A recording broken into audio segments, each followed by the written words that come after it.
شاراوە نییە کە حکوومەت ئەرکی سەرشانی حکوومەت گەیاندنی خزمەتە بە هاوڵاتی و لە کاتێکدا کە کوردستان ڕوبەڕووی ئەم هەموو قەیران و کێشانە بووەتەوە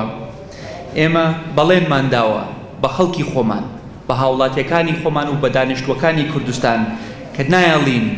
ئەم قەیرانانە کاریگەری سلبی هەبێت لەسەر ئاستی خزمەت بە کۆمەڵانی خەڵکەوە. حکوومەت 695 خزمەت ئەگەیەنێ بە هاوڵاتی 275 لەو خزمەتانە خزمەتی گشتین وەکو ئەمن و ئاسایش و کارەبا و ئاو خزمەت کە ئەگەیەنرێت بە خەڵکانێکی زۆر بەگشتی 420 دانە لەو خزمەتانە خزمەتی تاکین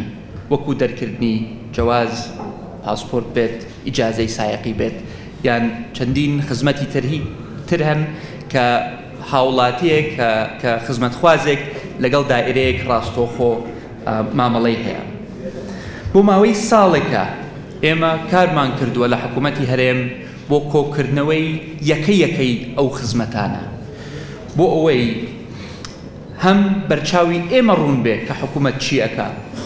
و دوای لە ماوەیەکی نزیکیشتا ئەم هەنگاوانە و ئەم خزمەتانە ڕائەگەیەنین بە خەڵکی کوردستان تا خەڵکیش بزانێ ئاشکراتر بێ کە حکوومەت چی ئەکا بۆ هاوڵاتی و چۆن ئەیگەیەنێت.